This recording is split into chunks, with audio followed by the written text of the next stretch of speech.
നമുക്കിനി അവസാനിപ്പിക്കാം. ഈ 24-25 ഡാറ്റ നമ്മൾ എടുക്കുകയാണെങ്കിൽ 47ഓളം സ്കൂൾ കേരളത്തിലുണ്ട്. അവിടെ 0 സ്റ്റുഡൻസ്, ഒറ്റ സ്റ്റുഡൻസ് പോലും ഇല്ല. പക്ഷെ ടീച്ചേഴ്സ് ഒക്കെ പേറോളുണ്ട്. 1000ഓളം സ്കൂളുകളിൽ ടീച്ചേഴ്സ് ഉണ്ട്, പക്ഷേ സ്റ്റുഡൻസിന്റെ എണ്ണം 25 സ്റ്റുഡൻസിന് താഴെയാണ്. അപ്പൊ അങ്ങനെയുള്ള സ്കൂളുകൾ പ്രവർത്തിച്ചുകൊണ്ടിരിക്കുന്ന കേരളത്തിൽ നമ്മൾ എന്ത് എഡ്യൂക്കേഷൻ സിസ്റ്റത്തെ കുറിച്ചാണ് പറഞ്ഞുകൊണ്ടിരിക്കുന്നത്? എന്താണ് ഈ എഡ്യൂക്കേഷൻ സിസ്റ്റം ഇവർ ഉണ്ടാക്കിയെടുത്തത്? ഇനി എങ്ങനെയാണ് അത് മാനേജ് ചെയ്യാൻ UDF നോക്കുന്നത്?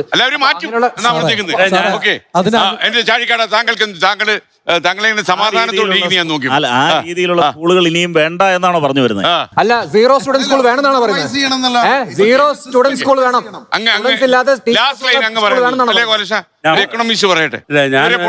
അതെ, ഞാൻ നേരത്തെ പറഞ്ഞ അൺഎംപ്ലോയ്മെന്റിന് ഇവര് പ്രയോറിറ്റി കൊടുക്കുന്നത് പോലെ വളരെ പ്രധാനപ്പെട്ട ഒന്നാണ് കെയർ എക്കോണമിക്ക് പ്രാധാന്യം കൊടുക്കേണ്ടത്. കാരണം നമ്മളുടെ ഈ പ്രായം ചെന്നവരുടെ സംഖ്യ എന്ന് പറയുന്നത് 19% മുകളിലായി. 20% കഴിഞ്ഞു. അത് 2030 30% എത്തുമെന്നാണ് പറയപ്പെടുന്നത്.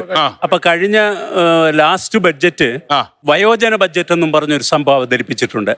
അതിനെ രാഷ്ട്രീയമായിട്ട് കാണാതെ അതിനെ അതിന്റെ നല്ല സ്പിരിറ്റിലെടുത്ത് മെച്ചപ്പെടുത്താമെങ്കിൽ മെച്ചപ്പെടുത്തിക്കൊണ്ട് അത് കൊണ്ടുവരണമെന്നുള്ളതാണ് ഒരു അഭിപ്രായം. മറ്റൊരു കാര്യം ഒരു പോയിന്റ് കൂടി പറയട്ടെ. ഇത് നമ്മുടെ ഇപ്പം UDF LDF ആയിരുന്നാലും ഈ ക്ഷേമത്തെയും വികസനത്തെയും സമരസപ്പെടുത്തിക്കൊണ്ട് പോകുന്ന ഒരു കാഴ്ചയാണ് നമുക്ക് കാണാൻ കഴിയുന്നത്.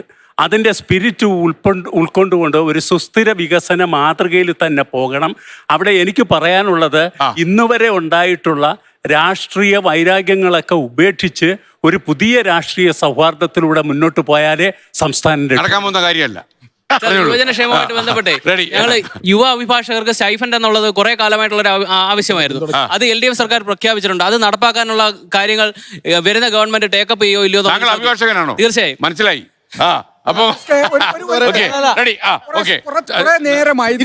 ദീർഘസമയമായി PSCയുടെ റാങ്ക് ഹോൾഡേഴ്സിന്റെ പ്രതിനിധി ശബ്ദനായിരിക്കുകയാണ്. അദ്ദേഹത്തിന് വേണ്ടി ജോലി കൊടുക്കാനുള്ള കാര്യമാണ് ഞാൻ നിർദ്ദേശിക്കുന്നത്. അദ്ദേഹത്തിന് വേണ്ടി ആ ഒരു കാര്യം പറയാണ്. UDFന്റെ പ്രതിനിധികൾ മറുപടി പറയണം.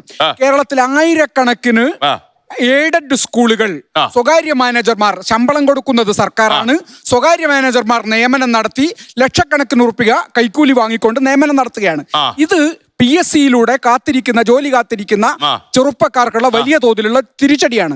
ഇത് പരിഹരിക്കുന്നതിന് വേണ്ടി കേരളത്തിലെ എയ്ഡഡ് സ്കൂളുകളിൽ ഉൾപ്പെടെയുള്ള സ്ഥാപനങ്ങളിൽ ആ നിയമനങ്ങൾ PSCക്ക് വിടാൻ ഇപ്പൊ UDF അധികാരമേറ്റെടുക്കാൻ പോവുകയാണല്ലോ. തയ്യാറാകുമോ?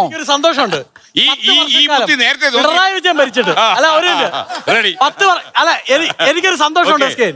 10 വർഷക്കാലം പിണറായി വിജയൻ ഭരിച്ചിട്ട് അദ്ദേഹത്തിന് മുന്നണി ഇരുന്നിട്ട് പറയാൻ പറ്റാത്ത അഭിപ്രായം സ്റ്റൈഫൻഡിന്റെ കാര്യം അതിനിടെ പോവല്ലേ സാറേ? ഈ വക്കീലന്മാരുടെ സ്റ്റൈഫൻഡിന്റെ കാര്യം അതിനിടെ പോവല്ലേ? എനിക്ക് വേണ്ടി കൂടിയാ പറഞ്ഞത്. അഭിഭാഷകർക്ക് വേണ്ടിയാ പറഞ്ഞത്. പിണറായി വിജയൻ ഞാനടക്കുന്ന യുവ അഭിഭാഷകർക്ക് വേണ്ടിയാ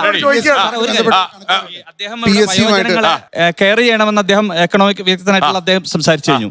അപ്പൊ അതില് എങ്ങനെ നമ്മൾ കെയർ ചെയ്യും, അങ്ങനെ ഒരു ആ കെയർ ചെയ്യാനുള്ള ഒരു സാഹചര്യം അല്ലെങ്കിൽ അതിനൊരു സംവിധാനം നമ്മുടെ UDFന്റെ പ്രതിനിധികളോടാണ് ചോദിക്കുന്നത്. അവരാണല്ലോ വരുന്ന മന്ത്രിസഭ. അവരതിൽ എന്തെങ്കിലും ഒരു കണ്ടെത്തിയുണ്ടോ? അല്ല, പുതുയുഗ യാത്രയുമായി ബന്ധപ്പെട്ട് പ്രതിപക്ഷ നേതാവ് ജില്ലകളിലെല്ലാം ചെല്ലുമ്പോൾ ഞങ്ങൾ ഇതുപോലുള്ള എക്സ്പേർട്ടുകളെ കേട്ടു, വിവിധ സ്റ്റേക്ക് ഹോൾഡേഴ്സിനെ കേട്ടു. ഇതുമെല്ലാമായി ബന്ധപ്പെട്ട് എല്ലാത്തിനും കൃത്യമായ പ്ലാനിങ് ഞങ്ങൾക്കുണ്ട്. അതുമായാണ് മുമ്പോട്ട് പോകുന്നത്. നോക്കൂ, അതിന്റെ ഒന്നാമത്തെ ഘട്ടമാണ് ഈ 3000 രൂപ പെൻഷൻ വർദ്ധിപ്പിക്കുക എന്ന് പറയുന്നത് തന്നെ ആ കെയർ പദ്ധതിയുടെ ഭാഗമായാണ്. ഇനി കെയർ ഹോമുകളിലേക്ക് പോകേണ്ടതായിട്ടുണ്ട്. അത്തരത്തിലുള്ള വിവിധ പദ്ധതികളുമായി UDF ഗവൺമെന്റ് മുമ്പോട്ട് പോകും എന്നതിൽ യാതൊരു ആശങ്കയും വേണ്ട.